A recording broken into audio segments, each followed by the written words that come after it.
웬 등산객 아줌마냐? 우리랑 하룻밤 잘래? 라며 시비 걸던 조폭들. 잠시 후 그녀의 입에서 나 육군 사단장이다 소리를 듣고 전부 무릎 꿇게 되는 이야기입니다. 영상 시청 이전에 구독과 좋아요 부탁드리겠습니다. 저희에게 큰 힘이 됩니다. 지리산의 가을은 붓으로 정성껏 빚어낸 한 폭의 동양화와 같았다. 울긋불긋한 단풍이 산허리를 감싸 안았고 맑고 서늘한 공기는 도시에 찌든 폐부를 정화하는 신성한 기운마저 품고 있었다. 대한민국 육군 7사단 칠성부대를 이끄는 사단장 강유진 소장은 군복 대신 편안한 등산복 차림으로 흘길을 밟고 있었다. 어깨를 짓누르던 두 개의 별, 즉 소장의 계급장이 잠시 부재한 그녀의 어깨는 한결 가벼워 보였다. 그녀에게 휴가란 낯선 단어였다. 위국 헌신 군인 본분, 국가에 몸을 바치기로 맹세한 이후 그녀의 삶은 24시간 꺼지지 않는 작전 상황실과 같았다. 야전 지휘관으로서의 삶은 매 순간이 긴장의 연속이었고 특히 최전방을 수호하는 사단의 책임자라는 자리는 한순간의 이완도 허락하지 않았다. 하지만 부하들의 간곡한 권유와 스스로를 위한 최소한의 배려로 그녀는 10수년 만에 처음으로 온전한 휴가를 내어 어머니의 산 지리산을 찾았다. 강유진. 그녀의 이름 앞에는 늘 최초라는 수식어가 따라붙었다. 최초의 여성 707 특수임무단 팀장, 최초의 여성 연대장, 그리고 마침내 최초의 야전사단장. 철의 여인, 독사, 살아있는 전설. 세상이 그녀에게 붙여준 별명들은 하나같이 강하고 서슬퍼런 것들이었다.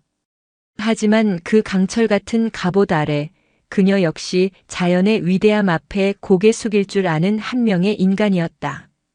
노고단 정상 부근 전망 좋은 바위에 걸터앉은 그녀는 배낭에서 따뜻한 물이 담긴 보온병을 꺼내 천천히 목을 축였다.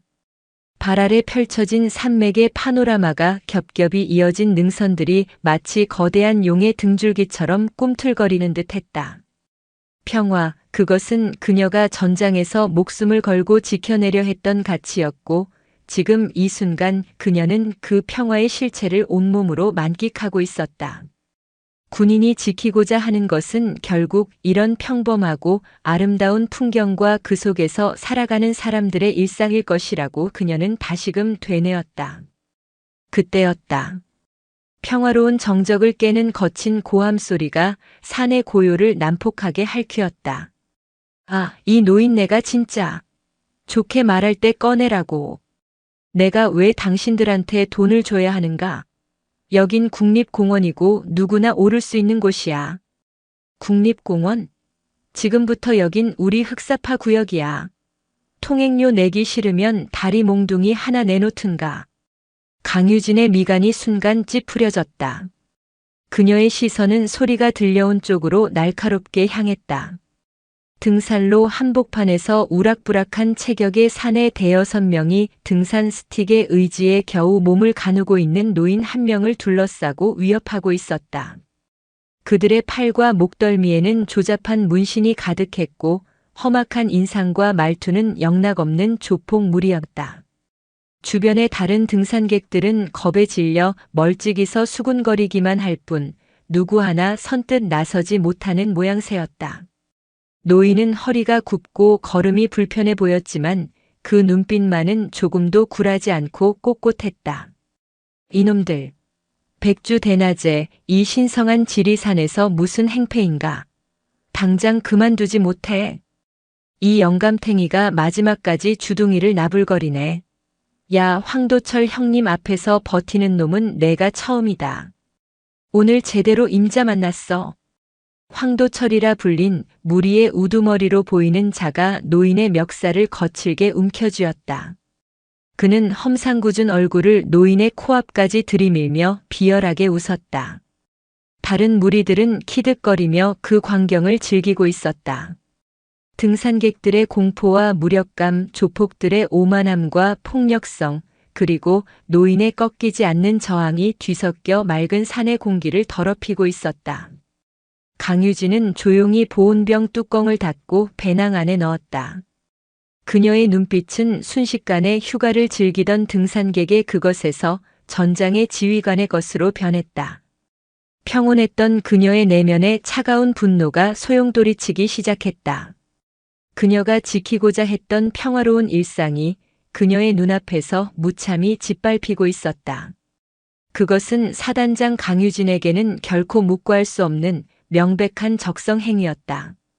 그녀는 자리에서 일어나 흙먼지를 털었다. 특별할 것 없는 평범한 등산객의 몸짓이었지만 그 안에 깃든 기세는 주변의 공기마저 얼어붙게 할 만큼 묵직하고 서늘했다. 그녀는 소란의 중심으로 천천히 하지만 망설임 없는 걸음으로 다가갔다. 한 걸음 한 걸음 내디딜 때마다 그녀의 존재감은 점점 더 뚜렷해졌다. 거기 그만들 하시지. 나지막하지만 소란스러운 주변의 모든 소음을 압도하는 힘이 실린 목소리였다. 조폭 무리의 시선이 일제히 그녀에게로 향했다. 그들은 등산복 차림에 호리호리하지만 다부진 체격의 여성을 위아래로 훑어보았다. 그들의 눈에는 경계심 대신 호기심과 불쾌함 그리고 노골적인 무시가 뒤섞여 있었다. 우두머리 황도철이 노인의 멱살을 잡은 채로 고개만 돌려 그녀를 보며 비웃었다. 웬 아줌마야? 등산하다가 심심해서 영웅 놀이라도 하고 싶어졌나? 곱게 가던 길 가쇼. 다치기 싫으면. 강유진은 그의 말을 무시한 채 멱살을 잡힌 노인에게 시선을 고정했다. 노인의 거친 숨소리와 분노로 파르르 떨리는 입술이 보였다. 그녀는 다시 한번 이번에는 더욱 단호한 어조로 말했다. 그 손 놓으라고 했다. 그녀의 목소리에는 사람을 거스를 수 없게 만드는 강한 의지가 담겨 있었다.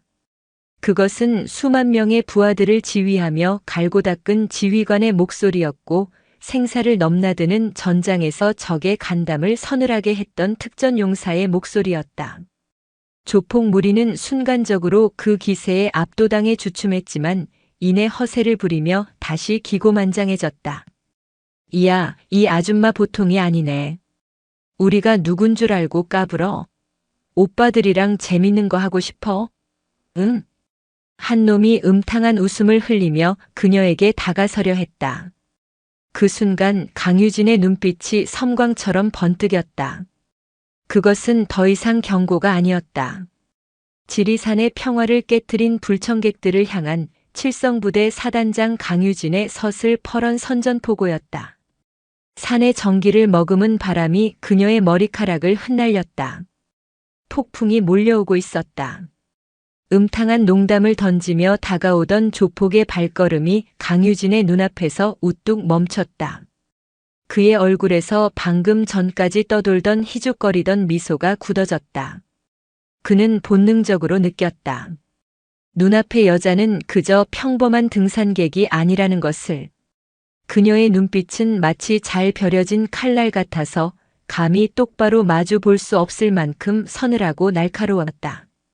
그것은 먹잇감을 앞에 둔 맹수의 눈빛이었고 죽음의 공포를 아는 자만이 알아볼 수 있는 살기 그 자체였다. 뭐야 이 여자 눈빛 봐라. 주춤하는 동료의 모습에 자존심이 상했는지 우두머리 황도철이 노인의 멱살을 놓아주며 거칠게 밀치고는 그녀에게로 성큼성큼 다가왔다. 노인은 비틀거리며 뒤로 몇 걸음 물러섰다. 아줌마 마지막 경고야.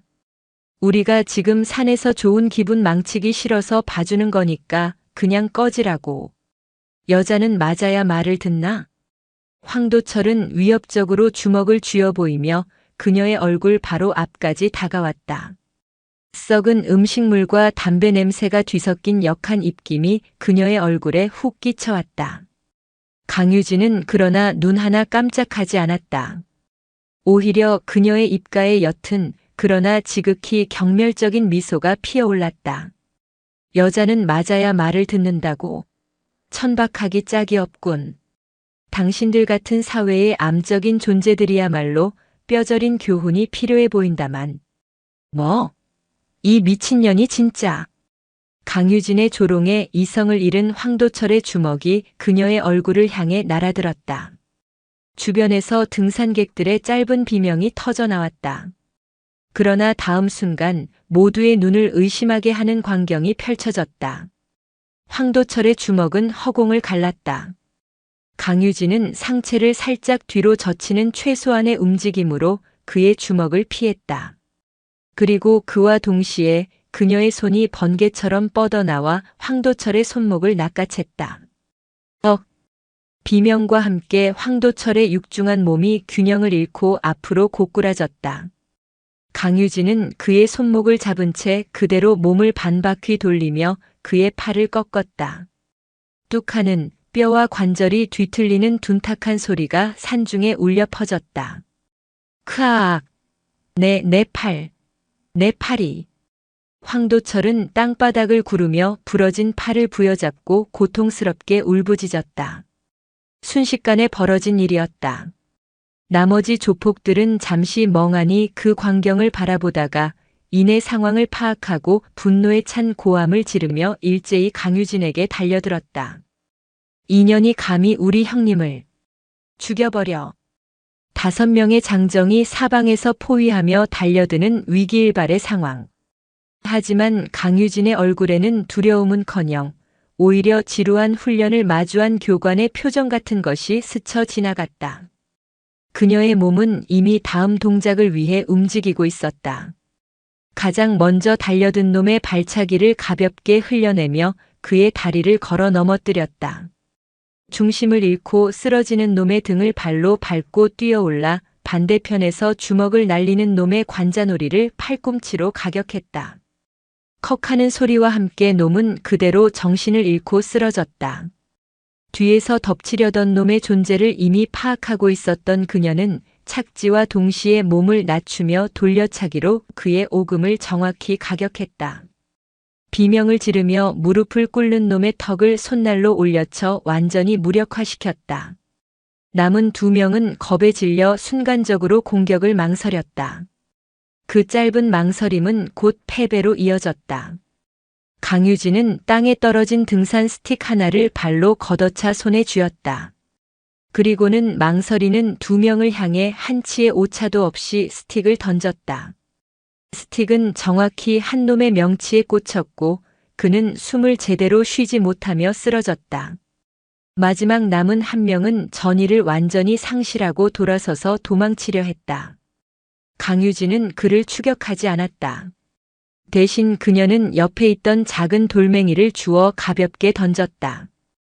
돌멩이는 포물선을 그리며 날아가 도망치던 놈의 뒤통수를 정확히 맞췄고 그는 깽하는 비명과 함께 앞으로 고꾸라졌다. 단 1분도 채 걸리지 않았다. 6명의 조폭은 모두 전투 불능 상태가 되어 땅바닥에 나뒹굴고 있었다. 강유진은 미동도 없이 그들의 중심에 서서 헝클어진 머리카락을 한번 쓸어 넘겼다. 숨 한 번 거칠어지지 않은 완벽하고 압도적인 제압이었다. 주변을 둘러쌌던 등산객들은 입을 벌린 채 마치 영화의 한 장면을 보는 듯한 비현실적인 광경에 말을 잃었다. 바로 그때 산 아래쪽에서 다급한 목소리와 함께 경찰 제복을 입은 남자가 헐레벌떡 뛰어왔다. 스톱! 스톱! 다들 멈춰! 경찰이다! 숨을 헐떡이며 현장에 도착한 남자는 가슴에 경감 오정필이라는 명찰을 달고 있었다. 그는 땅바닥에 쓰러져 신음하는 조폭들과 그 중심에 서 있는 강유진, 그리고 겁에 질린 등산객들을 번갈아 보더니 이내 상황을 제멋대로 판단하고는 강유진에게 삿대질을 했다. 당신 뭐야? 민간인을 상대로 이렇게 무자비한 폭력을 행사해? 이거 명백한 과잉방위, 아니 특수상해 죄야. 당장 신분증 꺼내고 묵비권을 행사할 수 있으며. 오정필 경감은 다짜고짜 강유진을 범죄자로 몰아세웠다. 그의 눈빛은 쓰러진 조폭들을 향할 때 아주 잠깐 스쳐 지나가는 걱정과 안쓰러움을 담고 있었다.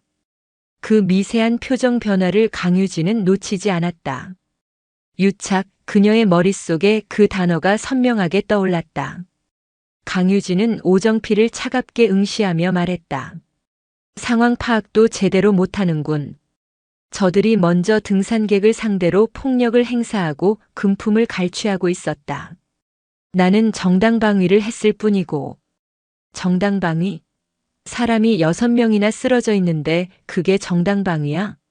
그리고 이 사람들은 내가 잘 아는 지역 자율방범대원들이야. 산에서 질서 유지를 하고 있었던 거라고. 오정필은 뻔뻔하게 거짓말을 늘어놓았다. 지역 자율방범대원이라는 말에 주변 등산객들 사이에서 어이없다는 실소가 터져나왔다. 팔에 부상을 입은 황도철이 그 틈을 타 오정필에게 울부짖었다. 오 반장님, 저 미친 여자가 갑자기 우리를 공격했어요. 우리 대원들이 다 죽게 생겼다고요. 당장 저 여자를 수갑 채워서 잡아넣어요. 오정필은 기다렸다는 듯이 허리춤에서 수갑을 꺼내 강유진에게 다가왔다. 공무집행에 협조하시지. 순순히 따라오면 정상 참작의 여지가 있을지도 모르니. 강유진은 기가 막혔다. 썩어도 너무 썩었다. 경찰이 범죄자들과 한통속이 되어 피해자를 가해자로 둔갑시키려는 이 추악한 현실에 그녀는 분노를 넘어 깊은 환멸을 느꼈다. 대화는 무의미했다. 이들에게 법과 상식은 통하지 않았다. 오직 힘의 논리만이 존재할 뿐이었다. 좋아. 당신들이 선택한 방식대로 해주지. 강유진은 나지막이 은졸였다. 그녀는 더 이상 대꾸하지 않고 자신의 스마트폰을 꺼내들었다. 그리고는 쓰러져 있는 조폭들과 그들과 결탁한 경찰 오정필의 얼굴을 차례대로 촬영하기 시작했다. 명백한 증거 확보였다. 뭐 못하는 거야? 당장 그거 안 꺼. 오정필이 당황하며 스마트폰을 빼앗으려 손을 뻗었다. 그 순간 강유진의 손이 그의 손목을 낚아챘다. 아까 황도철에게 했던 것과 똑같은 방식이었지만 이번에는 훨씬 더 빠르고 정교했다. 악! 오정필은 비명도 제대로 지르지 못했다. 그의 몸이 공중에서 한 바퀴 돌아 그대로 땅바닥에 처박혔다. 강유진은 그의 팔을 등 뒤로 꺾어 제압하고 그의 손에 들려있던 수갑을 빼앗아 그의 두 손에 직접 채워버렸다. 공무집행방해 및 직무유기, 범인 비호 및 증거인멸 시도. 현행범으로 체포한다. 강유진은 꺾인 팔의 고통과 굴욕감에 몸부림치는 오정필 경감을 차가운 목소리로 내려다보며 선언했다. 그녀의 목소리는 이제 사사로운 감정이 모두 제거된 오직 법과 원칙만을 집행하는 군인의 목소리였다. 그녀는 오정필의 허리춤에 있던 경찰 무전기를 집어들었다. 이제 이 막장극을 끝낼 시간이었다. 치직 거리는 잡음과 함께 경찰 무전기에서 목소리가 흘러나왔다. 오 반장, 오 반장. 상황 종료됐나? 응답하란다. 무전기 너머의 목소리는 다급했다. 현장의 상황이 자신들의 시나리오대로 흘러가지 않고 있음을 직감한 듯 했다. 강유진은 땅바닥에 엎드려 신음하는 오정필 경감을 한심하다는 듯 내려다본 후 무전기의 송신 버튼을 눌렀다. 그녀의 목소리는 지리산의 가을 바람처럼 차갑고 청명하게 울려 퍼졌다. 여기는 지리산 노고단 정상 부근. 오정필 경감은 현재 공무 수행이 불가능한 상태다. 누구십니까? 당신은 누구인데 경찰 무전기를. 무전기 너머의 상대는 당황한 기색이 역력했다. 강유진은 잠시 말을 끊고 주변을 둘러보았다.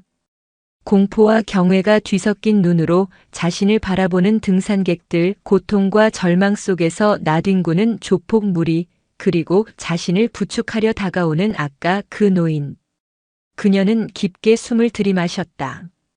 이제 자신의 정체를 밝혀야 할 시간이었다. 내 신원을 밝힌다. 나는 대한민국 육군 제7보병사단장 소장 강유진이다. 네. 다시 한번 말씀해 주시겠습니까? 장난치지 마십시오. 반복한다. 육군 소장 강유진. 현 시간부로 이 일대의 모든 상황을 내가 통제한다. 즉시 관할 군사경찰단에 연락해 현장으로 출동시키고 제2군단 감찰부에도 보고하도록. 현장에 경찰과 조직폭력배가 유착한 정황이 포착되었다. 다시 한번 말한다. 이것은 장난이 아닌 실제 상황이다. 강유진의 목소리에는 단 한치의 흔들림도 없었다. 계급이 주는 무게감과 그녀 자신이 가진 특유의 카리스마가 더해져 무전기 너머의 경찰관은 물론 현장에 있는 모든 사람들을 압도했다. 육군 소장이라는 단어가 울려 퍼지는 순간 땅바닥에 쓰러져 있던 황도철과 오정필의 얼굴은 새하얗게 질려버렸다. 사단장, 투스타.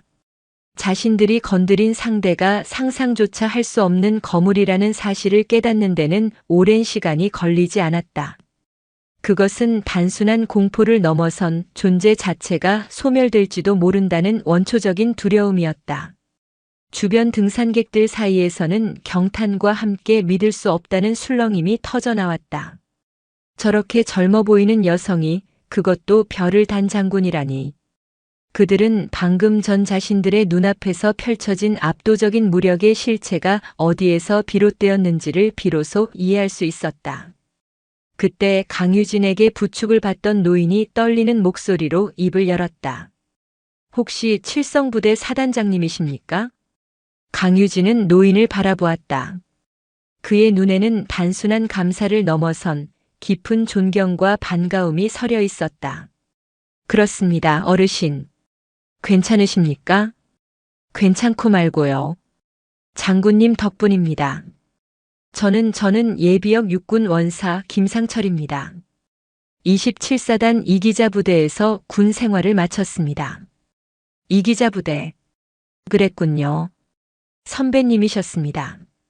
경례를 드렸어야 했는데 상황이 여의치 않았습니다. 죄송합니다. 강유진은 꼿꼿하게 허리를 펴며 김상철 원사를 향해 가볍게 목례를 했다. 계급을 떠나 국가를 위해 평생을 헌신한 대선배에 대한 진심 어린 존경의 표시였다. 김상철 원사의 눈시울이 붉어졌다. 아닙니다, 장군님. 오히려 제가 장군님께 큰 죄를 짓고 있습니다. 죄라니요? 무슨 말씀이십니까? 김상철 원사는 무언가 결심한 듯 떨리는 손으로 자신의 등산 조끼 안주머니에서 꼬깃꼬깃한 사진 한 장을 꺼내 강유진에게 내밀었다. 젊은 육군 장교가 환하게 웃고 있는 증명사진이었다. 제 아들입니다.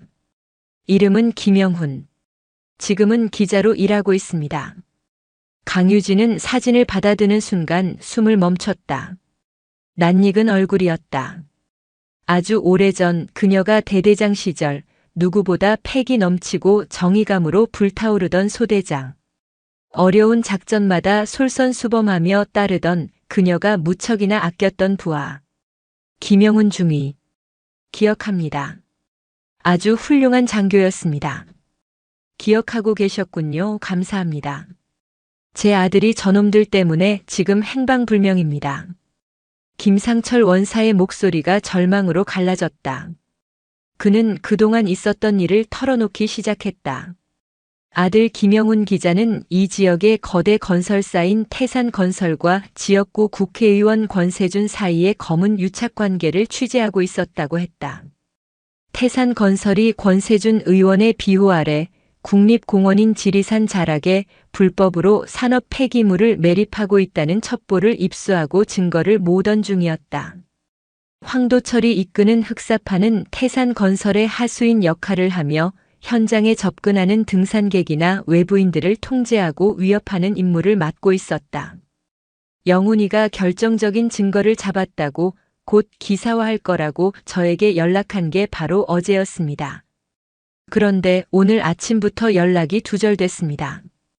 불안한 마음에 직접 산에 와보니 저놈들이 길목을 막고 행패를 부리고 있었던 겁니다. 아마 영훈이는 저놈들 손에 잡혀갔을 겁니다. 제 아들 제발 살려주십시오, 장군님. 노병은 결국 무릎을 꿇고 오열했다. 한평생 국가를 위해 충성했던 강직한 군인의 처절한 부정이었다. 강유진은 급히 그를 일으켜 세웠다. 그녀의 심장이 차갑게 가라앉았다. 이것은 단순한 조폭 행패 사건이 아니었다. 거대한 지역 카르텔이 얽힌 추악하고 거대한 범죄였다. 그리고 그 심장부에 자신의 옛 부하가 목숨을 걸고 뛰어들었다가 위험에 처해 있었다. 이제 상황은 완전히 달라졌다. 이것은 군사 경찰이나 감찰이 처리할 수준을 넘어섰다. 당장 구출하지 않으면 김영훈 기자의 목숨이 위험했다. 그녀의 뇌는 전장의 지휘관처럼 빠르게 회전하기 시작했다. 강유진은 완전히 얼어붙어 있는 황도철에게 다가갔다. 그녀의 눈빛은 이제 인간을 향한 것이 아니었다. 그저 정보를 캐내야 할 목표물을 보는 듯한 감정이 완전히 배제된 눈빛이었다. 김영훈 기자 어디에 있나? 모르는 일입니다. 우리는 그냥 여기서 통행료나 좀 받으려고. 황도철이 발뺌하려는 순간 강유진의 군홧발이 그의 부러진 팔을 자비 없이 밟았다. 끄아악. 다시 묻는다. 김영훈 기자 어디에 있지? 내 인내심을 시험하지 않는 게 좋을 거다. 나는 군인이다. 전시 상황에서는 적에게 정보를 얻기 위해 할 수 있는 모든 수단이 허용되지. 그녀의 목소리에는 단 한 톨의 감정도 실려 있지 않아 오히려 더 섬뜩했다. 황도철은 공포에 질려 부들부들 떨며 옆에 있던 부하에게 시선을 돌렸다. 강유진은 즉시 그 부하에게로 타겟을 변경했다. 내가 말해봐. 어디지? 저는 정말 마지막 기회다. 셋을 세겠다. 하나, 둘.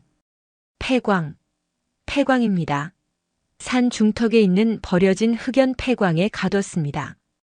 부하는 공포를 이기지 못하고 모든 것을 실토했다. 강유진은 김상철 원사를 돌아보았다. 원사님, 그 폐광의 위치를 아십니까? 네, 압니다.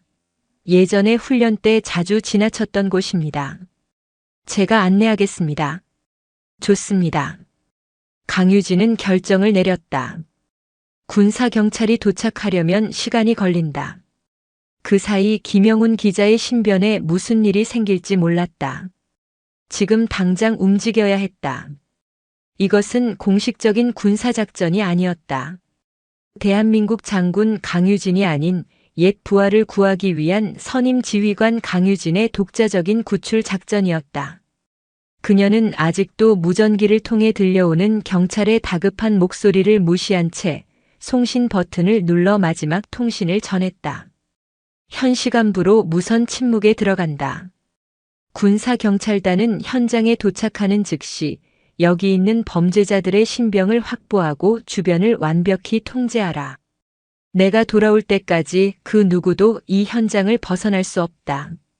명령을 마친 그녀는 무전기를 바닥에 내려놓고 군홧발로 가차없이 밟아 부숴버렸다. 더 이상의 외부와의 소통은 불필요했다. 이제부터는 오직 그녀의 판단과 능력만이 존재할 뿐이었다. 가시죠, 원사님. 저희의 작은 작전을 시작해야겠습니다. 강유진은 김상철 원사의 어깨를 다독이며 말했다. 그녀의 눈은 이미 아들을 구하러 가는 아버지와 함께 위험이 도사리는 적진을 향하고 있었다.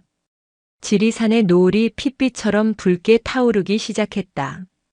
별은 가장 깊고 어두운 밤에 더욱 찬란하게 빛나는 법이었다. 노을은 어느덧 제 빛을 잃고 검푸른 어둠에 자리를 내주고 있었다. 산의 밤은 도시의 그것보다 훨씬 더 원초적이고 짙었다. 달빛마저 구름에 가려진 숲길은 한치 앞을 분간하기 어려울 정도의 칠흑이었다. 강유진과 김상철 원사는 말을 잃은 채 오직 서로의 희미한 실루엣과 거친 숨소리에 의지하며 폐광을 향해 나아갔다. 일반 등산로를 벗어난 지는 오래였다. 김상철 원사의 기억에 의존해 뚫고 나아가는 길은 험준하기 짝이 없었다. 날카로운 나뭇가지가 옷을 핥히고 발밑에서는 마른 잎과 돌멩이가 부서지는 소리가 유난히 크게 울렸다. 장군님, 죄송합니다.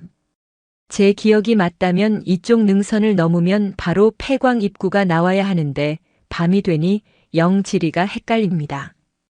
숨을 헐떡이며 김상철 원사가 말했다. 아들을 구해야 한다는 일념으로 여기까지 버텨왔지만 나이는 속일 수 없는 듯 그의 이마에는 식은땀이 흥건했다. 강유진은 그의 곁에 다가서서 배낭에서 작은 수통을 꺼내 건넸다. 무리하지 마십시오, 원사님. 조급한 마음은 오히려 일을 그르칩니다. 잠시 숨을 고르시죠. 그녀의 목소리는 어둠 속에서도 흔들림 없는 평온함을 유지하고 있었다. 그것은 수많은 위기 상황을 겪으며 단련된 자만이 가질 수 있는 주변 사람마저 안심시키는 힘이 있었다. 김상철 원사는 말없이 물을 받아 몇 모금 마셨다.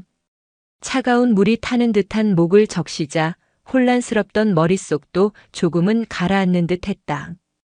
장군님께서는 어째서 이렇게까지 위험을 감수하시는 겁니까? 영훈이는 이미 전역한 민간인이고 이제는 장군님의 부하도 아닙니다. 군사경찰에 맡기셔도 충분했을 텐데. 김상철 원사는 오랫동안 마음속에 품고 있던 질문을 꺼냈다. 강유진은 잠시 먼 어둠을 응시했다. 그녀의 시선은 과거의 어느 한 지점을 향하는 듯 했다. 한 번 지휘관은 영원한 지휘관이고 한 번 부하는 영원한 부하입니다. 제가 지휘하던 시절 김영훈 중위는 항상 가장 위험한 곳에 먼저 뛰어들었고 가장 어려운 임무를 마다하지 않았습니다. 그의 정의감과 용기는 부대 전체에 귀감이 되었습니다. 그런 그가 사회에 나가서도 불의에 맞서 싸우다 위험에 처했는데 제가 어찌 모른 척할 수 있겠습니까? 그녀의 목소리는 담담했지만 그 안에는 옛 부하에 대한 깊은 신뢰와 책임감이 짙게 배어 있었다. 어깨에 단 별의 무게는 그저 권위와 명예만을 의미하는 것이 아닙니다. 그 별 하나하나에는 먼저 떠나간 전우들의 영혼과 목숨을 걸고 지켜야 할 국민들의 안위, 그리고 함께했던 부하들의 인생에 대한 무한한 책임감이 담겨 있습니다. 저는 오늘 그 책임을 다하러 온 것뿐입니다. 김상철 원사는 더 이상 아무 말도 할 수 없었다. 그는 그저 고개를 숙여 이 시대의 진정한 군인을 향한 깊은 존경심을 표할 뿐이었다. 짧은 휴식 후 그들은 다시 움직이기 시작했다. 이윽고 숲의 끝자락 나무들이 듬성듬성해지며 시야가 트이는 곳에 이르렀다. 음습하고 스산한 기운이 감도는 사너리를 파먹은 듯한 거대한 상처 자국. 바로 폐광의 입구였다. 낡아빠진 철제 구조물과 잡초가 무성한 공터, 그리고 그 중심에 지하의 어둠으로 통하는 검은 아가리가 섬뜩한 입을 벌리고 있었다. 입구 앞에는 낡은 컨테이너 박스가 있었고 그 안에서 희미한 불빛과 함께 두런거리는 목소리가 새어나왔다. 감시초소 역할을 하는 곳이었다. 강유진은 손짓으로 김상철 원사를 바위 뒤에 숨게 하고 자신은 몸을 한껏 낮춰 지형지물을 이용해 조심스럽게 접근했다. 707 특임단 시절 적진 깊숙이 침투하던 그때처럼 그녀의 모든 감각이 곤두섰다. 바람의 방향, 공기의 흐름, 작은 소리 하나 놓치지 않으려는 듯 그녀의 신경은 극도로 예민해졌다. 컨테이너 안에서는 2명의 감시병이 화투패를 돌리며 시시덕거리고 있었다. 아씨, 또 졌네. 황도철 형님은 왜 이렇게 안 오는 거야? 슬슬 교대할 시간 된 것 같은데. 연락도 안 되는 거 보니 산 위에서 등산객들 돈 좀 짭짤하게 뜯고 있나 보지. 그나저나 안에 있는 그 기자 놈 아직도 얌전히 있나? 아까 소리 한번 지르더니 조용해졌어. 어차피 저 안에서 뭘 어쩌겠어. 도간에 든 쥐지. 그들의 대화를 통해 강유진은 김영훈 기자가 아직 살아있으며 폐광 안에 갇혀 있다는 사실을 재확인했다. 이제 남은 것은 저 2명의 감시병을 소리 없이 제거하는 것뿐이었다. 강유진은 자신의 위치에서 컨테이너까지의 거리, 주변에 활용할 수 있는 사물들을 빠르게 스캔했다. 컨테이너 옆에는 녹슨 드럼통과 폐타이어 몇 개가 널브러져 있었다. 완벽한 작전 환경이었다. 그녀는 주먹만 한 돌멩이 하나를 쥐었다. 그리고는 컨테이너 반대편 숲이 우거진 쪽으로 온 힘을 다해 돌을 던졌다. 우당탕. 요란한 소리를 내며 돌멩이가 나무와 부딪히자 컨테이너 안에 있던 감시병들이 화들짝 놀라며 자리에서 일어났다. 뭐야? 멧돼진가? 젠장 시끄럽게. 야, 내가 한번 나가봐. 투덜거리며 한 놈이 문을 열고 밖으로 나왔다. 그는 손전등을 켜고 소리가 난 숲 쪽을 비추며 경계했다. 그 순간 그의 등 뒤로 그림자 하나가 소리 없이 다가섰다. 바로 강유진이었다. 그녀는 고양이처럼 부드럽고 빠른 걸음으로 접근하여 감시병이 미쳐 뒤를 돌아보기도 전에 그의 목 뒤 경동맥을 손날로 정확히 가격했다. 윽하는 짧은 신음과 함께 감시병은 그대로 정신을 잃고 쓰러졌다. 강유진은 그의 몸이 바닥에 쓰러지며 소리를 내지 않도록 부드럽게 받쳐 눕혔다. 야, 뭐 보여? 왜 말이 없어? 컨테이너 안에서 남은 한 놈이 소리쳤다. 대답이 없자 그는 의심스러운 표정으로 총을 고쳐 쥐고는 천천히 밖으로 걸어 나왔다. 그는 동료가 보이지 않자 더욱 긴장하며 주변을 두리번거렸다. 어디 갔어, 이 자식? 그가 손전등 불빛으로 주변을 샅샅이 비추는 동안 강유진은 이미 컨테이너의 그림자 속에 완벽하게 몸을 숨긴 상태였다. 감시병은 점점 그녀가 숨어있는 컨테이너 모퉁이로 다가왔다. 셋, 둘, 하나. 강유진은 그가 모퉁이를 도는 바로 그 찰나를 노렸다. 튀어나오는 그의 손전등을 한 손으로 쳐내고 다른 한 손으로는 그의 입을 막았다. 그리고는 그의 몸을 자신 쪽으로 끌어당기며 목을 팔로 감아 순식간에 기도를 압박했다. 감시병은 버둥거렸지만 강철 같은 그녀의 팔 힘에서 벗어날 수는 없었다. 몇 초 지나지 않아 그의 몸에서 힘이 쭉 빠져나갔다. 두 명의 감시병을 완벽하게 제압한 강유진은 그들의 손과 발을 풀어놓은 벨트로 묶고 입에는 옷가지를 쑤셔 넣어 재갈을 물렸다. 그리고는 그들을 컨테이너 안 보이지 않는 곳에 던져 넣었다. 모든 과정은 단 2분도 걸리지 않았고 단 한 방울의 피도 흘리지 않은 완벽한 제압이었다. 김상철 원사는 바위 뒤에서 이 모든 광경을 숨죽여 지켜보았다. 한때 그 역시 이기자 부대의 용사였지만 강유진의 움직임은 그가 평생 보아왔던 어떤 전투 기술과도 차원이 달랐다. 그것은 기술을 넘어선 예술의 경지였고 소리 없는 죽음의 무도와 같았다. 강유진은 그에게 다가와 조용히 말했다. 이제 입구는 확보되었습니다. 함께 들어가시죠. 지금부터는 어떤 소리도 내서는 안 됩니다. 김상철 원사는 굳은 표정으로 고개를 끄덕였다. 폐광의 입구는 마치 지옥의 아가리처럼 칠흑 같은 어둠을 토해내고 있었다. 그들은 각오를 다지며 아들을 구하기 위해 그리고 거대한 불의의 실체를 파헤치기 위해 망설임 없이 그 깊고 차가운 어둠 속으로 첫 발을 내디뎠다. 폐광 내부는 바깥 세상과 완전히 단절된 절대적인 암흑과 정적의 공간이었다. 축축하고 차가운 공기 속에는 곰팡이와 흙먼지, 그리고 오랜 세월 방치된 금속의 비릿한 냄새가 뒤섞여 코를 찔렀다.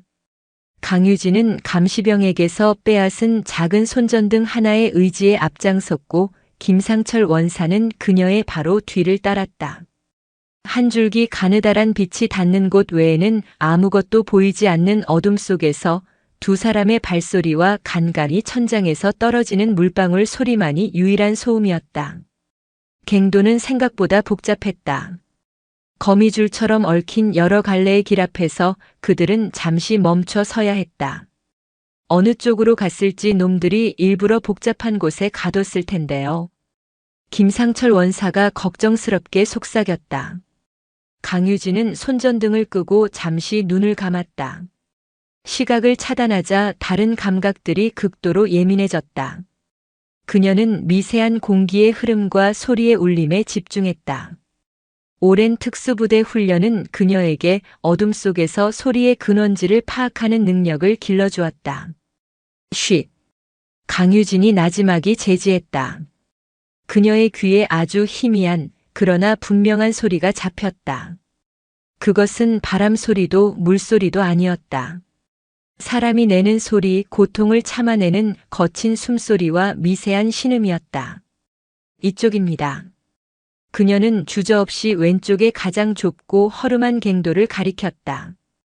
그곳은 금방이라도 무너져 내릴 것처럼 낡은 목재 지지대들이 위태롭게 버티고 있는 길이었다. 두 사람은 벽에 몸을 최대한 밀착시킨 채 소리의 근원지를 향해 조심스럽게 나아갔다. 얼마나 들어갔을까? 갱도의 막다른 곳에서 마침내 그들은 찾고 있던 사람을 발견했다. 굵은 밧줄에 묶여 차가운 바닥에 쓰러져 있는 남자. 바로 김영훈 기자였다. 그의 얼굴은 붓고 터져 있었고 옷은 흙먼지로 더러워져 있었지만 강인한 눈빛만은 예전 그대로였다. 영훈아. 김상철 원사가 아들의 이름을 부르며 달려가려 하자 강유진이 그의 팔을 잡아막았다. 아직 주변에 다른 적이 잠복해 있을지 모르는 상황이었다. 그녀는 손전등 불빛으로 주변을 빠르게 훑어 다른 위협이 없음을 확인한 후에야 김상철 원사와 함께 아들에게 다가갔다. 아버지 여긴 어떻게? 김영훈 기자는 희미한 빛 속에서 아버지의 얼굴을 확인하고는 놀라움을 금치 못했다. 그리고 아버지의 뒤에 서 있는 익숙하지만 믿을 수 없는 인형을 보고는 더욱더 큰 충격에 빠졌다. 사단장님? 아니, 대대장님?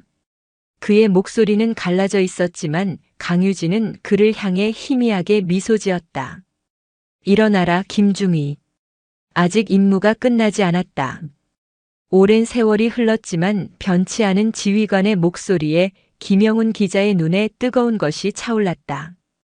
강유진은 재빨리 단검을 꺼내 그를 묶고 있던 밧줄을 끊어냈다. 자유를 찾은 김상철 원사는 아들을 부둥켜 안고 오열했다. 감격적인 부자 상봉이었지만 그 기쁨을 누릴 시간은 많지 않았다. 우선 여기서 나가야 합니다. 몸은 괜찮나? 강유진이 김영훈 기자의 상태를 살피며 물었다. 몇 대 맞긴 했지만 뼈가 부러지거나 하진 않았습니다. 움직일 수 있습니다. 하지만 그냥 나갈 수는 없습니다. 김영훈 기자가 결의에 찬 눈빛으로 말했다. 무슨 말인가? 제가 잡히기 직전에 결정적인 증거물을 이갱도 더 깊은 곳에 숨겨두었습니다. 태산건설의 불법 폐기물 매립 장부 원본과 권세준 의원에게 뇌물이 전달되는 장면이 찍힌 몰래카메라입니다. 그것만 있으면 저들을 한 번에 무너뜨릴 수 있습니다. 그의 말에 강유진과 김상철 원사의 얼굴이 굳어졌다. 상황이 훨씬 더 복잡해진 것이었다. 그게 없으면 저들은 법망을 빠져나갈 겁니다. 제가 목숨 걸고 여기까지 온 이유가 바로 그 증거 때문입니다. 반드시 회수해야 합니다. 강유진은 잠시 고민했다. 부상당한 기자를 데리고 위험한 갱도 더 깊숙한 곳으로 들어가는 것은 명백한 도박이었다. 하지만 동시에 이 모든 사건의 핵심을 눈앞에 두고 돌아설 수도 없는 노릇이었다. 그녀의 결단은 빨랐다. 알겠다. 증거를 회수한다. 원사님, 부축을 부탁드립니다. 바로 그 순간이었다. 폐광 입구 쪽에서 여러 개의 손전등 불빛과 함께 거친 욕설이 들려왔다. 이 새끼들 어디 갔어? 입구에 있던 놈들은 왜 뻗어 있는 거야? 안으로 들어간 게 분명해. 샅샅이 뒤져서 그 기자 놈이랑 침입자를 찾아내. 황도철에게 연락을 받고 온 추가 병력인 듯 했다. 그들은 갱도 입구로 쏟아져 들어오며 수색을 시작했다. 이제 퇴로는 완벽히 차단되었다. 세 사람의 얼굴에 긴장감이 감돌았다. 사방이 막힌 갱도 안 그들은 완벽하게 고립된 것이다. 뒤에서는 적들이 좁혀오고 앞에는 미지의 어둠과 무너질지 모르는 낡은 갱도뿐이었다. 젠장, 우리가 너무 늦었나. 김상철 원사가 절망적으로 중얼거렸다. 하지만 강유진의 눈은 오히려 더욱 차갑게 빛나고 있었다. 위기 상황은 그녀를 더욱 강하게 만들었다. 그녀는 김영훈 기자가 가리킨 갱도 깊숙한 곳을 노려보았다. 늦지 않았습니다. 오히려 잘 됐습니다. 그녀의 입에서 나온 말은 뜻밖이었다. 적들이 우리의 퇴로를 막았다는 것은 역으로 우리가 가야 할 길이 하나뿐이라는 뜻입니다. 망설일 필요가 없어졌다는 얘기죠. 전진합니다. 증거를 확보하고 다른 출구를 찾습니다. 모든 갱도에는 비상 환풍구나 예비 통로가 있기 마련입니다. 그녀의 목소리에는 두려움 대신 모든 것을 꿰뚫어보는 듯한 확신이 서려 있었다. 절체절명의 위기 속에서 그녀는 이미 다음 작전 계획을 세우고 있었다. 뒤에서는 적들의 발소리와 외침이 메아리처럼 울려 퍼지며 점점 가까워져 오고 있었다. 그들은 서둘러 몸을 돌려 갱도의 더 깊고 어두운 심장을 향해 발걸음을 옮기기 시작했다. 이제는 단순한 구출 작전이 아니었다. 진실을 손에 쥐기 위한 목숨을 건 탈출 작전이었다. 적들의 추격 소리를 등 뒤로 한 채 세 사람은 갱도의 가장 깊은 곳을 향해 필사적으로 나아갔다. 김영훈 기자의 안내에 따라 들어선 갱도는 주 통로와는 비교도 할 수 없을 만큼 비좁고 위태로웠다. 천장에서는 끊임없이 흙가루가 떨어졌고 낡은 지지대들은 금방이라도 무게를 이기지 못하고 주저앉을 것처럼 삐걱거리는 비명을 질러댔다. 조금만 더 가면 됩니다. 채굴 작업이 중단된 가장 막다른 구간, 그곳에 숨겨두었습니다. 부상당한 몸을 이끌고 길을 안내하는 김영훈 기자의 숨소리는 점점 더 거칠어졌다. 김상철 원사는 묵묵히 아들의 팔을 붙잡고 그의 몸을 지탱했다. 강유진은 맨 뒤에서 추격자들의 동태를 살피며 주변을 경계했다.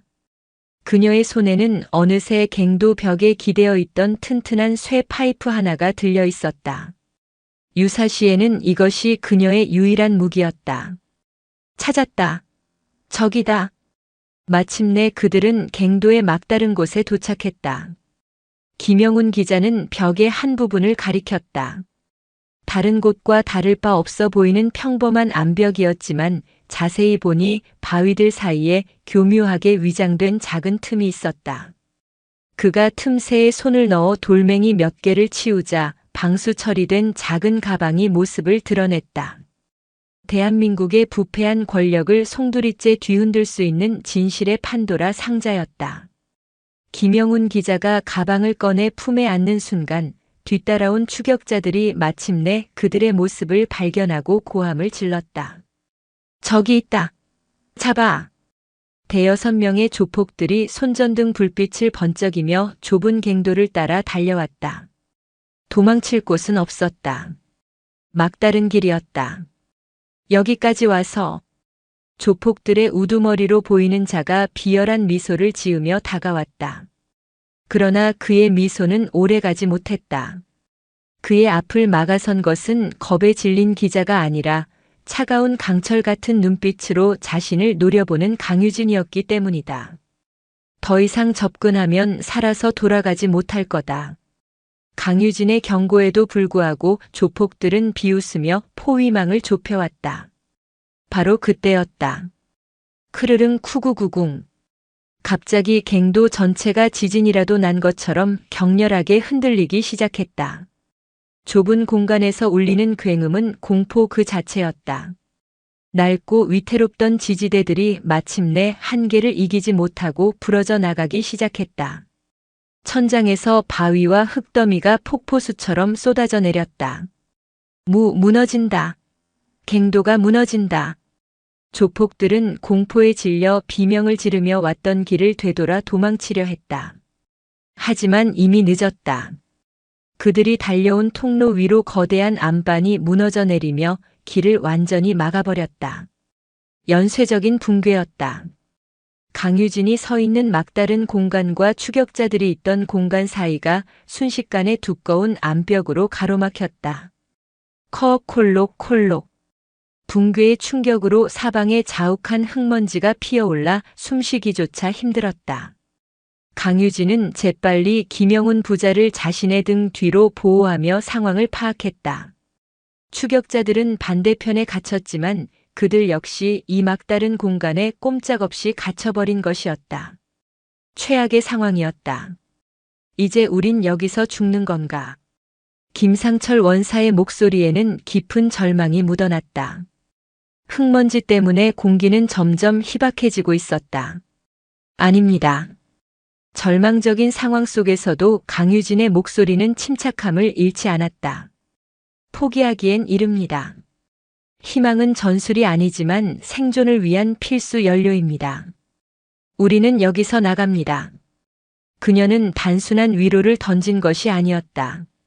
707 특임단 시절 그녀는 붕괴된 건물이나 동굴에서의 생환 훈련을 수없이 반복했다.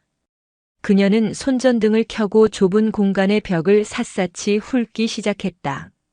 모든 광산에는 주갱도 외에 채굴한 광물을 수직으로 올리거나 비상시 인부들이 대피할 수 있는 환풍구, 즉 수직갱이 있기 마련입니다. 공기의 흐름을 찾아야 합니다.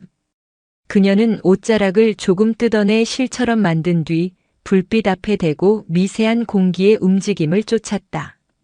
흙먼지가 조금씩 가라앉자 천장 한 구석의 작은 바위 틈에서 실오라기가 아주 희미하게나마 흔들리는 것이 보였다. 찾았습니다.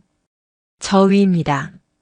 그녀가 가리킨 곳은 성인 남성 한 명이 겨우 비집고 들어갈 만한 좁은 틈이었다. 그 너머에 외부로 통하는 길이 있다는 보장은 없었지만 지금으로서는 유일한 희망이었다. 제가 먼저 올라가서 길을 확보하겠습니다. 그 뒤에 김영훈 기자를 올리고 마지막으로 원사님께서 올라오십시오. 그녀는 벽을 발로 딛고 암벽의 돌출부를 손으로 잡으며 능숙하게 오르기 시작했다. 몇 미터 올라가자 틈새 너머로 예상대로 좁고 가파른 수직 갱도가 모습을 드러냈다. 녹슨 철제 사다리가 위쪽의 어둠을 향해 아슬아슬하게 이어져 있었다. 그녀는 먼저 올라가 사다리의 안전을 확인한 후 아래에 있는 두 사람에게 신호를 보냈다. 김영훈 기자를 먼저 끌어올리고 마지막으로 김상철 원수까지 끌어올리는 것은 결코 쉽지 않은 일이었다. 하지만 세 사람은 서로를 의지하고 격려하며 필사적으로 위를 향해 나아갔다. 얼마나 올랐을까? 축축하고 탁한 공기 대신 상쾌하고 차가운 밤 공기가 느껴지기 시작했다. 그리고 마침내 머리 위로 희미한 별빛이 보였다. 출구였다. 가장 먼저 밖으로 나온 강유진은 숨을 몰아쉬며 주변을 살폈다.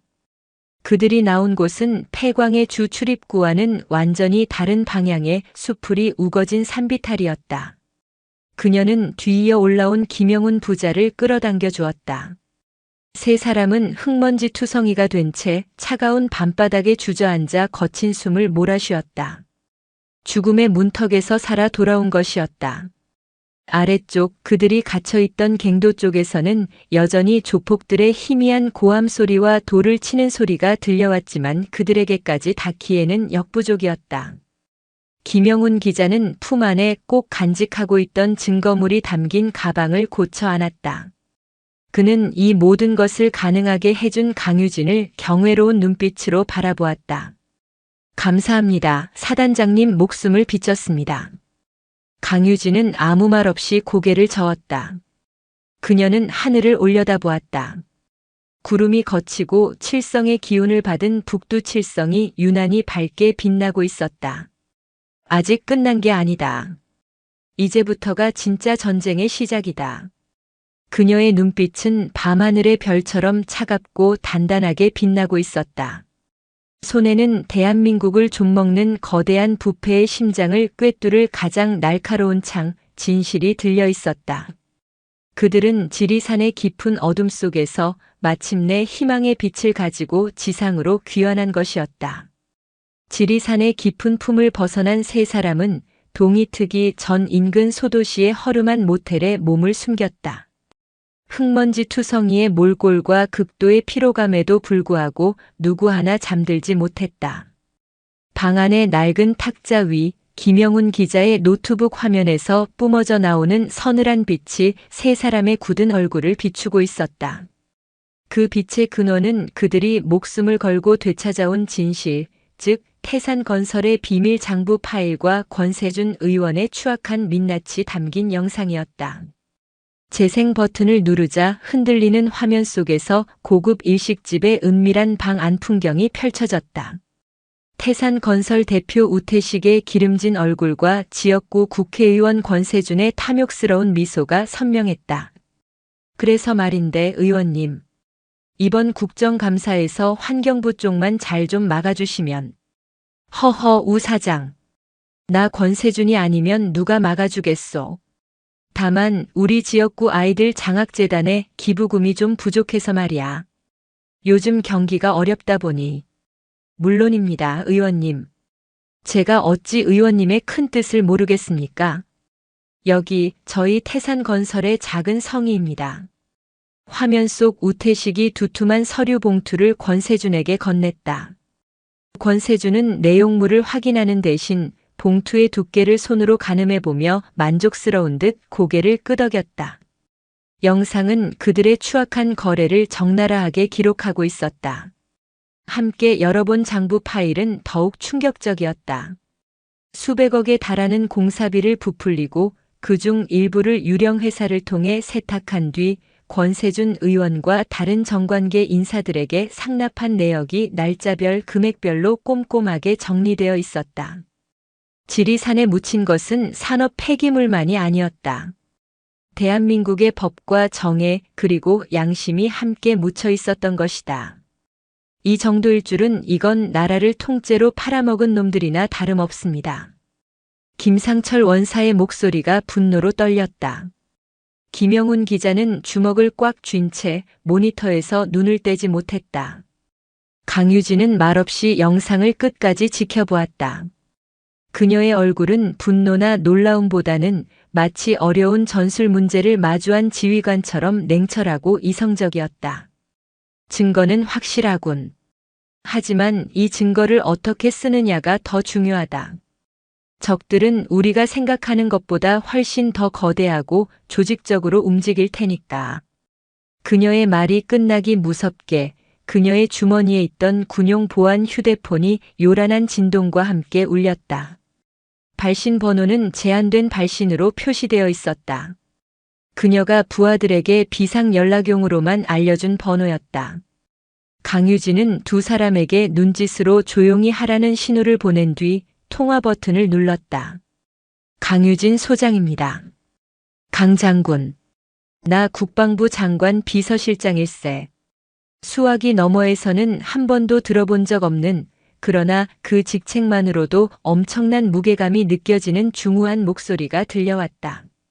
통신보안. 무슨 용무십니까? 단도직입적으로 말하지. 지금 지리산에서 벌어진 일, 민간인들과의 불미스러운 마찰과 경찰과의 대치 상황까지 모두 보고받았네. 장군이 현재 휴가 중이라는 것도 알고 있고. 비서실장의 목소리는 겉으로는 점잖았지만 그 안에는 날카로운 압박의 기운이 숨겨져 있었다. 강 장군, 군의 정치적 중립은 헌법이 보장하는 대원칙이야. 자네가 지금 엮이려는 일은 단순한 지역 토착 비리 사건이 아닐세. 현역 국회의원과 유력 기업이 연루된 매우 민감하고 정치적인 사안이야. 장군이 거기에 개입하는 순간 우리 군 전체가 정치적 소용돌이에 휘말리게 돼. 비리 정치인과 부패한 기업이 국가 안보를 저해하는 상황을 목격했습니다. 국민의 군대로서 이를 바로잡는 것은 당연한 책무라고 생각합니다. 강유진은 한치의 물러섬도 없이 응수했다. 책무? 강 장군. 그건 경찰과 검찰의 책무지 군의 책무가 아니야. 자네의 월권 행위는 자네 개인의 명예뿐만 아니라 자네가 평생을 바쳐 쌓아온 군의 명예까지 더럽힐 수 있어. 지금이라도 늦지 않았으니 그 일에서 손 떼게. 그저 휴가 중 발생한 작은 해프닝으로 덮을 수 있도록 내가 힘써주지. 이건 명령처럼 들리는 권고일세. 전화가 끊겼다. 방 안에는 무거운 침묵이 흘렀다. 국방부 최고위층으로부터의 직접적인 압력이었다. 덮으라는 회유와 명령이라는 협박이 교묘하게 섞인 외압이었다. 적들은 이미 그녀의 신원을 파악하고 그녀를 멈추기 위해 가장 효과적인 경로로 압박을 시작한 것이었다. 김상철 원사와 김영훈 기자는 굳은 얼굴로 그녀를 바라보았다. 그들의 눈에는 미안함과 걱정이 가득했다. 자신들 때문에 한 사람의 위대한 군인이 모든 것을 잃을지도 모르는 위기에 처한 것이었다. 장군님, 저희 때문에 너무 무리하지 않으셔도 됩니다. 증거는 이미 저희 손에 있으니 이제부터는 저희가. 김영훈 기자가 어렵게 입을 열었다. 강유진은 고개를 저었다. 그녀의 눈빛은 흔들리기는커녕 오히려 방금 전의 통화로 인해 더욱더 강철처럼 단단해져 있었다. 아니, 이제 이것은 자네만의 싸움이 아니게 됐네. 나 개인의 싸움도 아니야. 이것은 썩어빠진 권력에 맞서는 대한민국 군인의 싸움이다. 그녀는 자리에서 일어났다.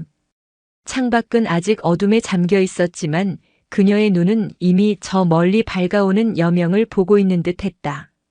저들은 내가 군인이라는 사실을 이용해 나를 협박했지만 바로 그 군인이라는 사실 때문에 나는 결코 물러설 수 없다. 적과 싸우는데 전선과 후방이 따로 있을 수 없지. 내부의 적이 외부의 적보다 더 무서운 법이다. 그녀는 김영훈 기자의 어깨에 손을 얹었다. 그 손길은 따뜻하지 않았지만 세상 그 무엇보다 든든하고 강한 신뢰를 전해주었다. 김중희, 자네는 기자로서 펜으로 싸우게. 세상에서 가장 날카롭고 정직한 기사를 준비해. 나는 군인으로서 자네가 그 기사를 무사히 세상에 내보낼 수 있도록 모든 외압과 위협으로부터 자네를 지키는 방패가 되어주겠다. 사단장님, 이것은 명령이다. 지금부터 우리의 반격 작전을 시작한다. 강유진의 선언에 김영훈 기자의 눈에 다시 뜨거운 불꽃이 타올랐다. 절망과 공포가 사라진 자리, 그곳에는 자신의 목숨을 지켜주고 자신의 신념을 지지해주는 위대한 지휘관과 함께라면 그 어떤 거대한 적과도 맞서 싸울 수 있다는 용기가 샘솟고 있었다. 그는 비장한 표정으로 노트북을 자신 앞으로 당겨 앉았다. 그의 손가락이 키보드 위에서 마침내 춤을 추기 시작했다. 태풍의 눈 한가운데서 세상을 뒤흔들 거대한 폭풍을 만들어낼 첫 번째 타전이었다. 김영훈 기자의 손가락은 단순한 타자기의 움직임이 아니었다. 그것은 진실이라는 탄환을 장전하여 부패한 권력의 심장을 꿰뚫기 위한 정밀한 사격과 같았다. 강유진은 그의 곁에서 노트북 화면을 함께 보며 군사작전을 브리핑하듯 기사의 논리적 허점과 사실관계를 하나하나 점검해 주었다. 김상철 원사는 자신의 군 시절 인맥을 총동원하여 기사의 내용이 군의 명예를 훼손하는 방향으로 왜곡되지 않도록 조언을 아끼지 않았다. 그것은 단순한 기사 작성을 넘어선 세 사람의 합동작전이었다. 기사의 제목은 강렬하고 직설적으로 정해졌다. 단독 대한민국 심장부 지리산은 죽어가고 있다. 권세준 의원의 태산건설의 3천억대 검은 유착, 그 추악한 진실의 기록. 내용은 한 편의 잘 짜인 고발 영화와 같았다. 뇌물 거래가 담긴 영상의 스크린샷과 장부의 핵심 내용을 그래픽으로 정리하여 대중이 한눈에 이해할 수 있도록 구성했다. 특히 마지막 문단은 김영훈 기자의 진심이 담긴 호소였다. 이 기사는 단순히 한 정치인과 기업의 비리를 고발하는 것이 아닙니다. 돈과 권력의 탐욕 앞에 우리의 소중한 자연과 미래 세대의 희망이 어떻게 짓밟히고 있는지를 고발하는 것입니다. 펜을 든 기자이기 이전에 이 땅에 살아가는 한 명의 국민으로서 여러분께 묻고 싶습니다. 우리는 과연 어떤 대한민국을 후손들에게 물려주어야 합니까? 완벽하다. 이제 이걸 세상에 터뜨려야 하는데 주류 언론사는 위험해. 상부에서 압력이 들어가면 기사가 삭제되거나 왜곡될 가능성이 크다. 강유진이 냉철하게 분석했다. 맞습니다. 그래서 생각해둔 방법이 있습니다. 김영훈 기자는 몇몇 독립 언론사와 시민단체, 그리고 구독자가 많은 탐사보도 전문 유튜버들의 리스트를 보여주었다. 이들에게 동시에 제보 메일을 보내는 겁니다. 그리고 가장 파급력이 큰 대형 온라인 커뮤니티 몇 군데에 제가 직접 기사 원문을 게시할 겁니다. 한 곳을 막으면 다른 곳에서 터져 나오도록 동시다발적으로 여론을 점화시키는 겁니다. 훌륭한 전략이군. 즉시 실행에 옮기게. 새벽 6시 정각. 대한민국 국민 대다수가 잠에서 깨어날 시간. 김영훈 기자는 비장한 표정으로 전송과 게시 버튼을 눌렀다. 마치 미사일 발사 버튼을 누르는 것처럼 그의 손가락 끝에서 출발한 진실의 파편들은 대한민국의 모든 네트워크망을 향해 무섭게 퍼져나가기 시작했다. 반응은 즉각적이고 폭발적이었다. 온라인 커뮤니티에 올라간 글은 순식간에 수백 개의 추천을 받으며 인기글 최상단에 올랐다. 이게 사실이냐? 영화보다 더한 현실, 권세준 의원, 당장 해명하라. 등 분노에 찬 댓글이 1분 단위로 수십 개씩 달렸다. 제보를 받은 독립 언론사들은 발빠르게 기사를 복사하여 자신들의 홈페이지 메인에 걸었고 유튜버들은 긴급 라이브 방송을 켜고 사건을 중계하기 시작했다. 오전 9시가 되자 권세준, 태산건설, 지리산 불법 폐기물 등의 키워드가 모든 포털 사이트의 실시간 검색어 순위를 장악했다. 주류 언론사들도 더 이상 침묵할 수 없었다.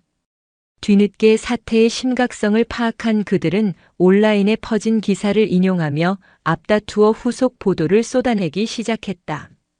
대한민국이 발칵 뒤집혔다. 당연히 적들의 반격도 즉각적으로 시작되었다. 권세준 의원실은 즉시 악의적인 허위사실 유포에 대한 무관용 법적 대응을 선언하는 공식 입장문을 발표했다. 기사의 내용은 모두 조작된 것이며 김영훈 기자가 개인적인 불만을 품고 벌인 음해 공작이라는 주장이었다. 태산건설 역시 자신들이야말로 허위 보도의 피해자라며 김영훈 기자를 명예훼손으로 고소하겠다고 으름장을 놓았다. 그들이 동원한 보수 언론과 어용 매체들은 일제히 김영훈 기자 개인에 대한 신상털기식 마녀사냥에 나섰다. 과거 군 복무 시절 불미스러운 일로 전역, 사생활 문란 의혹 등 근거 없는 낭설들이 기사라는 이름으로 포장되어 퍼져나갔다. 그리고 가장 교활하고 위험한 공격은 바로 강유진 소장을 향한 것이었다. 어디서 정보가 흘러나갔는지 익명의 군 관계자 발언을 인용한 기사들이 나타나기 시작했다. 논란 현역 사단장, 정치 공작 개입 의혹 군의 정치적 중립성 훼손 심각. 단독 강유진 소장, 과거에도 독단적 행동으로 잦은 마찰 지휘관 자질 있나? 기사의 내용은 강유진을 정치적 야심을 위해 군을 이용하는 위험한 인물, 혹은 통제 불능의 정신 이상자로 매도하고 있었다. 그녀의 영웅적인 행적을 교묘하게 비틀어 마치 그녀가 모든 사건의 흑막인 것처럼 여론을 호도하려는 비열한 공작이었다. 이런 개자식들. 김상철 원사는 자신 때문에 강유진 장군이 겪는 모욕의 치를 떨었다. 하지만 강유진은 오히려 담담했다. 예상했던 바입니다. 적들이 가장 두려워하는 것이 바로 저와 이 사건의 연결고리라는 증거지요. 저를 깎아내려야 이 모든 폭로의 신뢰도를 떨어뜨릴 수 있을 테니까요. 그녀가 말을 마치는 순간 보안 휴대폰이 다시 울렸다. 이번에는 그녀가 이끄는 7사단의 부사단장이었다. 사단장님, 큰일 났습니다. 육군본부에서 직접 연락이 왔습니다. 사단장님께 금일 14시까지 계룡대 중앙징계위원회에 출두하라는 명령이 하달되었습니다. 사유는 군인 복무규율 위반 및 품위유지 의무 위반입니다. 올 것이 온 것이었다. 적들은 여론전과 동시에 군 내부의 공식적인 시스템을 이용해 그녀의 손발을 묶고 입을 막으려 하고 있었다. 징계위원회에 회부된다는 것은 사실상 지휘권을 박탈하고 강제 전역까지도 염두에 둔 초강수였다. 알겠다. 정시에 도착하겠다. 강유진은 조금도 동요하지 않는 목소리로 답했다. 전화를 끊은 그녀는 옷걸이에 걸려있는 자신의 군복을 바라보았다. 한치의 구김도 없이 빳빳하게 다려진 전투복, 그 어깨에는 대한민국 육군 소장을 상징하는 두 개의 별이 찬란하게 빛나고 있었다. 저 별을 달기까지 그녀가 걸어왔던 수많은 가시밭길이 주마등처럼 스쳐 지나갔다. 이제 저 혼자만의 싸움이 남았습니다. 두 분은 이곳에 숨어 계십시오. 제가 돌아올 때까지 절대 외부의 모습을 드러내서는 안 됩니다. 하지만 장군님, 혼자서는 너무 위험합니다. 김영훈 기자가 만류했다. 강유진은 돌아보며 희미하게 웃었다. 그것은 그녀가 그들에게 보여준 첫 미소였다. 위험한가? 글쎄, 나는 군인이다. 적진에 들어가는 것은 내 전문 분야지. 그녀는 군복으로 갈아입기 시작했다. 한치의 망설임도 없는 그녀의 손길에는 불의에 맞서기 위해 기꺼이 자신의 모든 것을 걸겠다는 비장한 결의가 서려 있었다. 세상의 모든 팬이 진실을 위해 싸우는 동안 그녀는 이제 군인으로서 자신의 명예와 신념을 지키기 위한 또 다른 전장으로 향할 채비를 하고 있었다. 충청남도 계룡대 대한민국 육군의 심장부. 그곳에서도 가장 삼엄하고 권위적인 공간인 중앙징계위원회실의 공기는 얼음장처럼 차가웠다. 디귿자 형태로 배치된 거대한 테이블, 그 상석에는 대장 계급장을 단 육군 참모총장이 앉아 있었고 좌우로는 군단의 지휘관들인 중장들이 무거운 표정으로 배석해 있었다. 평소라면 강유진 소장이 그들과 어깨를 나란히 해야 할 자리였지만 오늘 그녀는 그들의 맞은편 피의자석에 홀로 앉아 있었다. 그녀의 앞에는 피심이자 육군 소장 강유진이라는 명패가 놓여 있었다. 그녀의 어깨에 달린 두 개의 별이 유난히 무겁게 느껴지는 순간이었다. 참모총장이 낮고 위험 있는 목소리로 입을 열었다. 강유진 소장. 오늘 이 자리가 왜 마련되었는지는 본인도 잘 알고 있을 거라 생각한다. 현역 사단장 신분으로 휴가 중 민간인과 폭력 사태에 연루되고 관할 경찰을 폭행 및 체포했으면 무엇보다 군의 정치적 중립 의무를 심각하게 위반하여 사회적 물의를 일으킨 혐의에 대해 본인에게 소명할 기회를 주겠다. 그의 목소리에는 실망과 분노가 뒤섞여 있었다. 그는 한때 강유진의 능력을 높이 그녀를 파격적으로 사단장에 임명한 장본인이기도 했다. 한 중장이 날카로운 목소리로 신문을 시작했다. 강 소장, 언론 보도에 따르면 당신이 특정 정치인을 겨냥한 음해 공작에 깊이 개입했다는 의혹이 있다. 일개 기자의 폭로에 현역 장군이 방패막이가 되어주었다는 게 말이 된다고 생각하나?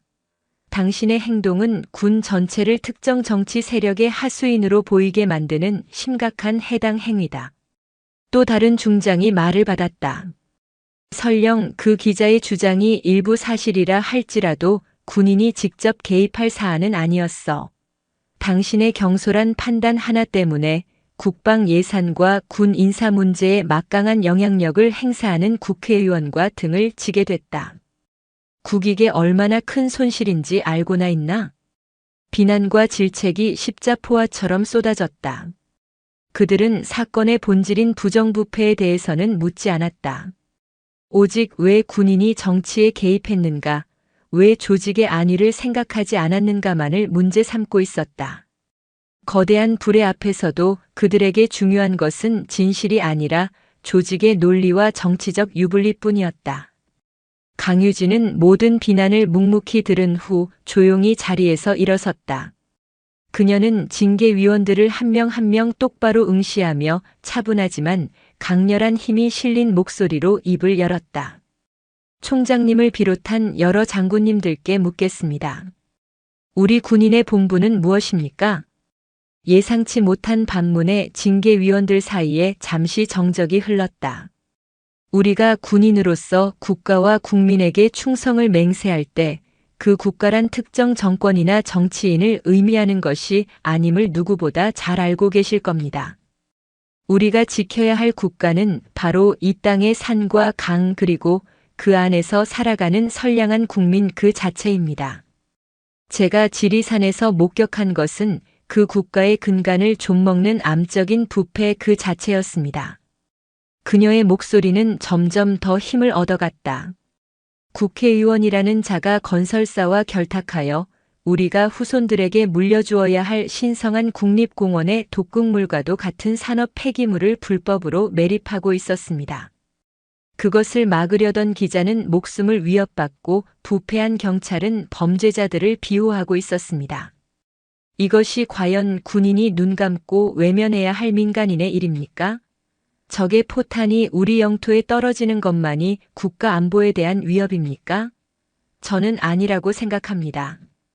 국가의 정의와 시스템이 내부에서부터 썩어 무너져 내리는 것이야말로 가장 심각하고 본질적인 안보 위협입니다. 그녀의 열변에 장군들은 아무 말도 하지 못하고 그녀를 바라볼 뿐이었다. 저는 정치에 개입하지 않았습니다. 저는 오직 군복 입은 국민의 한 사람으로서 불의에 맞서 싸웠을 뿐입니다. 만약 저의 그 행동이 군의 명예를 실추시켰다면 그것은 저의 행동이 잘못되었기 때문이 아니라 불의를 보고도 조직의 안위만을 걱정하며 침묵하는 것을 명예라고 착각하는 우리 군의 비겁함 때문일 것입니다. 마지막으로 말씀드립니다. 제 어깨에 달린 이 별은 안락한 지휘관 자리에 앉아 정치인의 눈치를 보라고 달아주신 것이 아닐 겁니다. 국가가 위기에 처했을 때 제 모든 것을 걸고 가장 먼저 전장으로 뛰어들라는 국민의 준엄한 명령이라고 믿습니다. 저에게 지리산은 전장이었고 부패 세력은 우리의 주적이었습니다. 저는 지휘관으로서 마땅히 해야 할 전투를 치렀을 뿐입니다. 이상입니다. 그녀의 말이 끝나자 회의실에는 무거운 침묵만이 감돌았다. 그녀의 논리는 너무도 명확하고 그녀의 기백은 너무도 당당했다. 감히 누구도 쉽게 반박하지 못했다. 바로 그때였다. 회의실 문이 조심스럽게 열리고 참모총장의 부관이 다가와 그의 귓가에 무언가를 다급하게 속삭였다. 보고를 듣는 참모총장의 눈이 순간 크게 흔들렸다. 주변의 장군들도 술렁이기 시작했다. 부관의 보고 내용은 이러했다. 바로 조금 전 검찰이 태산건설 본사와 권세준 의원 사무실에 대한 전격적인 압수수색에 들어갔다는 것. 김영훈 기자의 기사에 자극받은 태산건설의 내부 고발자가 결정적인 추가 증거를 검찰에 제출했으며 여론의 압박을 이기지 못한 검찰이 마침내 수사에 착수했다는 것이었다. 인터넷과 방송에서는 지리산 게이트의 진실을 요구하는 국민들의 목소리가 들불처럼 번져나가고 있었다. 상황이 단 몇십 분 만에 급변하고 있었다. 강유진을 징계하려던 명분 자체가 송두리째 흔들리고 있었다. 그녀는 범죄 혐의에 연루된 것이 아니라 거대한 국가적 범죄를 밝혀낸 내부 고발자이자 영웅이 될 판이었다. 참모총장은 복잡한 표정으로 강유진을 잠시 바라보았다. 그리고는 나지막이 헛기침을 한 뒤 징계위원들을 향해 말했다. 사안의 중대성과 외부 상황의 급변을 고려하여 강유진 소장에 대한 징계 심의는 잠정 보류한다. 오늘 회의는 이것으로 마치도록 하지. 징계위원회가 아무런 결론도 내리지 못한 채 허무하게 끝나는 군 역사상 유례없는 순간이었다. 강유진이 굳은 표정으로 징계위원회실을 걸어 나왔다. 복도를 지나는 동안 아까까지만 해도 그녀를 외면하거나 적대적으로 바라보던 동료 장교들의 시선이 미묘하게 달라져 있음을 느낄 수 있었다. 그들의 눈에는 더 이상 비난이 아닌 경외와 존경의 빛이 서려 있었다. 그녀의 보안 휴대폰이 다시 울렸다. 김영훈 기자였다. 사단장님, 해냈습니다. 뉴스 보셨습니까? 검찰이 움직였습니다. 여론이 우리 편입니다. 세상이 진실의 편에 서주기 시작했습니다. 흥분한 그의 목소리를 들으며 강유진은 계룡대 본청의 창밖으로 펼쳐진 가을 하늘을 바라보았다. 그곳에는 대한민국의 태극기가 힘차게 펄럭이고 있었다. 강철은 두드릴수록 더욱 단단해지는 법이다. 그녀는 자신을 내리치던 모든 시련을 이겨내고 이제 스스로 거대한 불의를 깨부수는 가장 날카로운 검이 되어 있었다. 전쟁은 아직 끝나지 않았지만 가장 중요한 고지 하나를 성공적으로 탈환한 것이었다. 지리산 게이트의 후폭풍은 대한민국을 강타한 태풍과도 같았다. 강유진이 계룡대에서 자신의 명예를 걸고 싸우는 동안 세상은 김영훈 기자가 쏘아 올린 진실의 신호탄에 열광적으로 응답하고 있었다. 국민적 분노는 들불처럼 번져나갔고 더 이상 여론을 외면할 수 없게 된 정치권과 사법부는 마침내 무겁디 무거운 몸을 움직이기 시작했다. 검찰의 압수수색은 시작에 불과했다. 태산건설의 내부 고발자들이 추가로 터져나왔고 권세준 의원에게 돈을 상납했던 다른 기업들의 이름까지 언론에 오르내렸다. 거대한 부패 카르텔의 실체가 양파 껍질처럼 벗겨지기 시작하자 가장 먼저 무너진 것은 태산건설 대표 우태식이었다. 그는 해외로 밀항을 시도하다가 인천국제공항에서 긴급 체포되었다. 궁지에 몰린 그는 자신의 형량을 줄이기 위해 권세준 의원과의 모든 검은 거래를 자백하고 비자금 장부 원본을 검찰에 제출했다. 권세준 의원은 국회 본회의장 앞에서 야당과 특정 군부 세력의 비열한 정치 공작, 이라며 마지막까지 발버둥 쳤지만 그의 편은 아무도 없었다.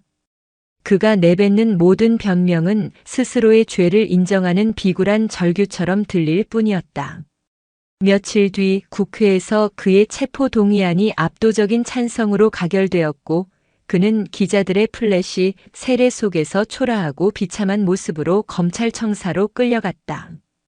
한때 지역구를 호령하던 권력자의 마지막 모습이었다. 폐광에 갇혔던 황도철 일당과 그들의 하수인들은 구조된 직후 현장에서 대기하고 있던 군사경찰과 경찰 합동수사팀에 의해 전원 체포되었다. 그들에게 적용된 혐의는 금품 갈취, 폭력, 납치 감금, 그리고 국립공원법 위반 등 수십 가지에 달했다.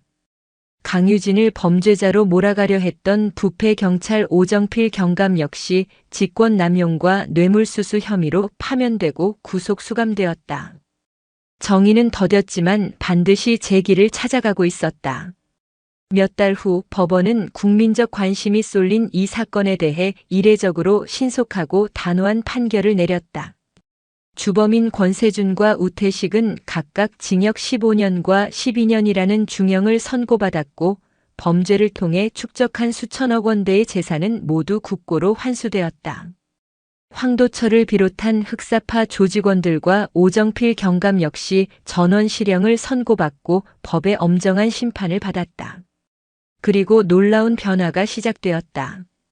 지리산 게이트는 대한민국 사회에 큰 경종을 울렸다. 시민단체와 국민들의 자발적인 감시 운동이 벌어졌고 정부는 전국 국립공원을 대상으로 한 환경 실태 전수조사에 착수했다. 무엇보다 감동적인 소식은 권세준과 태산건설로부터 몰수한 재산의 일부로 지리산 환경보건기금이 조성되었다는 것이었다. 그 기금으로 맹독성 폐기물에 신음하던 지리산의 상처 입은 땅을 파내고 새로운 흙으로 복원하는 대대적인 자연 회복 작업이 시작되었다. 죽어가던 산이 다시 숨을 쉬기 시작한 것이다. 강유진 소장에 대한 군의 징계 심의는 당연히 무혐의로 종결되었다. 오히려 국방부는 군의 명예를 드높이고 국가 안보에 크게 기여한 공로를 인정하여 그녀에게 보국 훈장 천수장을 수여했다. 수여식 날 육군 참모총장은 이례적으로 직접 그녀의 가슴에 훈장을 달아주며 모든 군을 대표해 그녀에게 사과와 감사의 뜻을 전했다. 강 장군이 우리 군의 진정한 자랑일세. 우리가 보지 못했던 것을 보아주고 우리가 행하지 못했던 것을 행해주었네. 정말 미안하고 또 고맙네. 강유진은 그저 묵묵히 고개를 숙여 경례할 뿐이었다. 모든 폭풍이 지나가고 계절이 바뀌어 지리산에 다시 따스한 봄볕이 내리쬐던 어느 날, 강유진은 사복 차림으로 김영훈 기자와 김상철 원사를 만났다. 장소는 지리산의 상처가 치유되고 있는 복원 현장이 내려다 보이는 작은 찻집이었다. 이 모든 것이 장군님 덕분입니다. 장군님이 아니었다면 저는 지금 이 자리에 없었을 것이고 저 추악한 진실은 영원히 땅속에 묻혔을 겁니다. 이제는 대한민국에서 가장 신뢰받는 탐사보도 전문 기자가 된 김영훈이 진심 어린 존경의 눈빛으로 말했다. 그의 옆에서 아들을 대견하게 바라보던 김상철 원사 역시 깊이 고개를 숙였다. 장군님은 제 아들의 생명의 은인이자 이 나라의 영웅이십니다. 이 늙은 군인의 마지막 경례를 받아주십시오. 강유진은 그들의 인사를 손으로 조용히 제지했다. 저는 영웅이 아닙니다. 두 분께서 잘못 알고 계십니다. 그녀의 목소리는 조용했지만 그 안에는 흔들림 없는 철학이 담겨 있었다. 진정한 영웅은 자신의 목숨을 걸고 불의에 맞서 진실을 파헤친 김영훈 기자 당신입니다. 그리고 그런 아들을 훌륭하게 키워내시고 위험 속에서도 아들에 대한 믿음을 잃지 않으신 김상철 원사님 당신이십니다. 저는 그저 제복 입은 군인으로서 마땅히 해야 할 저의 임무를 완수했을 뿐입니다. 그녀는 찻잔 너머 푸른 새싹이 돋아나고 있는 지리산의 능선을 바라보며 나지막이 말을 이었다. 사람들은 제 어깨에 달린 별을 보고 권력과 명예를 떠올리지만 저에게 이 별의 의미는 다릅니다. 이 별 하나에는 먼저 조국을 위해 목숨을 바친 수많은 전우들의 영혼이 담겨 있습니다. 그리고 또 다른 별 하나에는 제가 목숨을 걸고 지켜내야 할 이 땅의 국민과 우리가 수호해야 할 가치들이 담겨 있습니다. 제 별은 스스로 빛나는 것이 아닙니다. 그들의 희생과 믿음이 있기에 비로소 빛나는 것입니다. 저는 그저 그 빛을 잠시 몸에 지니고 그 무게를 견디며 살아가는 한 명의 군인일 뿐입니다. 그녀의 고백에 두 사람은 더 이상 아무 말도 할 수 없었다. 그들은 눈앞에 있는 여성이 단순한 장군이 아니라 군인이라는 단어의 가장 숭고한 의미를 온몸으로 증명해내는 시대의 참된 귀감임을 다시 한번 깨달았다. 짧은 만남을 뒤로하고 강유진은 다시 자신의 부대가 있는 최전방으로 향했다. 그녀는 영웅 대접을 받는 것을 극도로 사양했으며 자신에 대한 모든 언론 인터뷰 요청을 거절했다. 그녀에게는 세상의 칭송보다 철책선을 지키는 이름 없는 초병의 안위가 더 중요했다. 그리고 또다시 시간이 흘러 가을이 찾아왔다. 강유진은 그날처럼 다시 혼자 지리산을 찾았다. 불법 폐기물이 파헤쳐진 자리에는 어린 묘목들이 심겨 가을바람에 부드럽게 흔들리고 있었다. 완벽하지는 않았지만 산은 분명 스스로를 치유하며 다시 생명을 틔우고 있었다. 그녀는 등산로를 따라 천천히 산을 올랐다. 주말을 맞아 산을 찾은 가족들의 웃음소리, 친구와 연인들의 정겨운 대화 소리가 맑은 공기 속에 가득했다.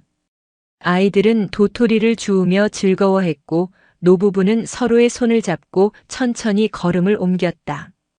강유진은 전망 좋은 바위에 걸터앉아 그 평화로운 풍경을 가만히 내려다보았다.